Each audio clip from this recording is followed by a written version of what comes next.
ሰላም የተወደዳችሁ የእግዚአብሔር ቤተሰቦች በያላችሁበት የጌታ ሰላም እንዲሁም ጸጋ ከሁላችሁ ጋር ይሁን እያልኩኝ እኔ በጌታ ወንድማችሁ መጋቢ ርዕሶም ነጋሽ ነኝ ከካናዳ።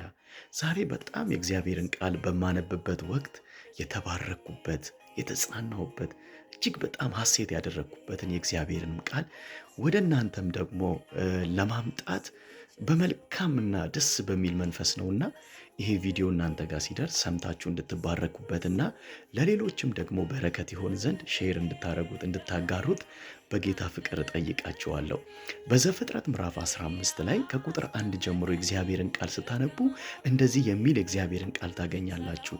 ከዚህ ነገር በኋላ የእግዚአብሔር ቃል እንዲህ ሲል ወደ አብርሃም መጣ ይላል እና የመጣው ቃል የሚገርማችሁ በጣም የሚገርም ነው። ምን የሚል ቃል መሰላችሁ? አብርሃም ሆይ አትፍራ፣ እኔ ላንተ ጋሻ ነኝ የሚል ነው። እኔ ላንተ ጋሻ ነኝ የሚል ነው። ክብር ለኢየሱስ ይሁን። እግዚአብሔር እንግዲያው አብርሃምን አትፍራ፣ እኔ ላንተ ጋሻ ነኝ ካለው አብርሃም በፍርሃት ውስጥ ነው ያለው ማለት ነው። በስጋት ውስጥ ነው ያለው ማለት ነው። በጭንቀት ውስጥ ነው ያለው ማለት ነው። ታዲያ አብርሃምን ምንድን ነው ያስፈራው?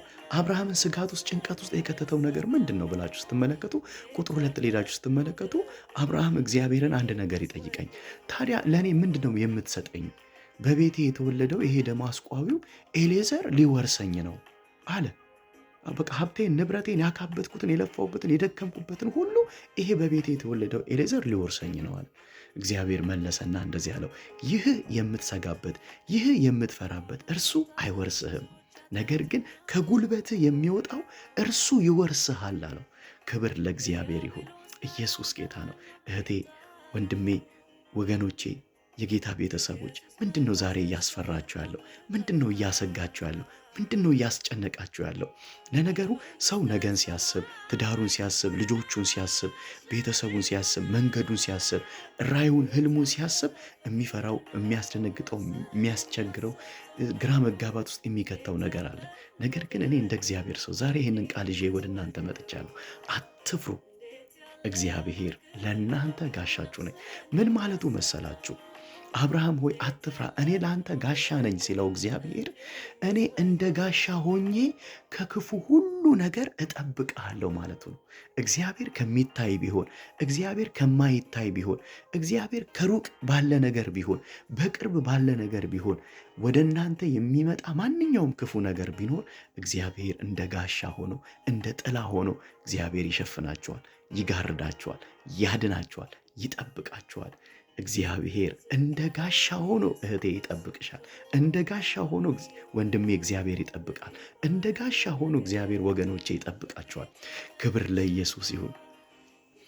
እናንተን የሚወርሳችሁ ከእግዚአብሔር አፍ የወጣው ቃል እንጂ ሟርተኛው የተናገረው ደጋሚው የተናገረው እና ሰነፍ ሰዎች የተናገሩት ቃል ሳይሆን የእናንተን ሕይወት የሚወርሰው የእናንተን ጤና የሚወርሰው የእናንተን ቤት የሚወርሰው እግዚአብሔር የተናገራችሁ ቃል እንጂ ሰዎች የተናገሩት ሟርተኞች የተናገሩት ቃል በሕይወታችሁ ላይ አይሰራም።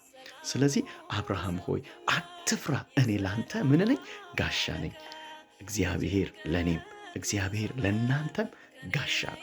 እንደ ጋሻ ሆኖ እግዚአብሔር ከክፉ ሁሉ ነገር ይጠብቀናል። በጌታ በኢየሱስ ክርስቶስ እግዚአብሔር ትላንትና ላይ ማለዳሽ ላይ የተናገረሽ ቃል የተናገረን ቃል እንጂ ሰይጣን ያለው ቃል፣ ሁኔታ ያለው ነገር፣ ሰዎች ያሉት ነገር በሕይወታችን በኢየሱስ ስም አይሆንም። ጤናችን ላይ፣ ቢዝነሳችን ላይ፣ አገልግሎታችን ላይ፣ ራያችን ላይ፣ ህልማችን ላይ፣ መውጣት መግባታችን ላይ በኢየሱስ ስም ሰዎች ያሉት፣ ሰይጣን ያለው፣ ሁኔታ ያለው በእኛ ላይ አይሆንም። እግዚአብሔር ያለው ግን በሕይወታችን ይፈጸማል። አትፍሩ፣ አትፍራ፣ አትፍሪ።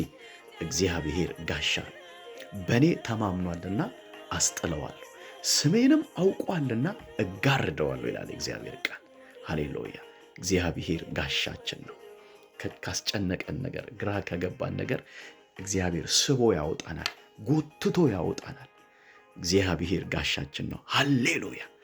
ይህንን ቪዲዮ ለሌሎችም እንዲደርስ ሼር አድርጉ። ጌታ ይባርካችሁ። ሻሎም